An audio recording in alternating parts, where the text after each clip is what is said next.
अरे बाप रे, आश्चर्य नवल की चमत्कार.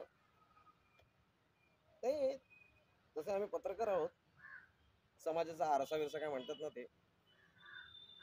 पण आज जरा आमच्यावरचं प्रेम यांचं जरा जास्तच उतू चाललंय. नाहीतर यांना कधी आम्हाला त्यांच्या दारातून हाकलता येईल याकडे यांचं लक्ष असतं. नाही, तसे एक दोन कायदे आमच्या बाजूने आहेत, नाहीतर आम्हाला कोण विचारतोय. आता बघा, आम्ही समाजाचं देणं लागतो आणि त्यासाठी आम्ही काम करतो देखील बरं का, अगदी प्रामाणिकपणे काम करतो.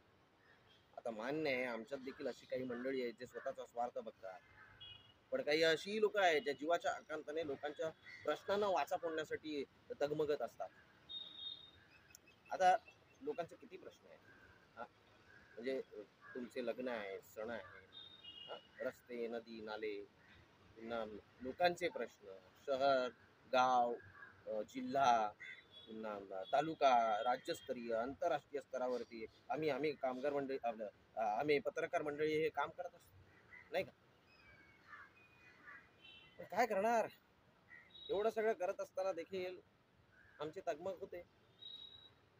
आता अगदी तळागाळातल्या सामान्य माणसाच्या प्रश्नावरती आम्ही काम करत असताना एखाद्या बातमीवरती आम्ही आपलं बोट ठेवलं तर आमच्यावरती उच्च दाबाचा पट्टा निर्माण होतो आणि ती बातमी आणि तो पत्रकार दाबून टाकला जातो. तर काय करणार, या गोष्टी आहेतच की.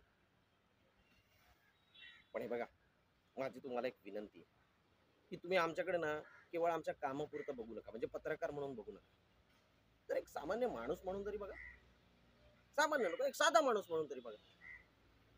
मग बघा, या समाजातल्या कानाकोपऱ्यात घुसून सामान्यातल्या सामान्य माणसाच्या प्रश्नांना कसं चव्हाट्यावर आणतो, वाचा फोडतो.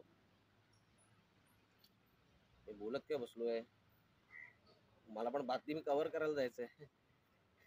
असा बोलत बसलो ना की बोलतच बसेल, कारण की सामान्य माणसाच्या प्रश्नाला हा पूर्णविराम नसतो, तर स्वल्पविराम असतो. एक संपला की दुसरा आहेच.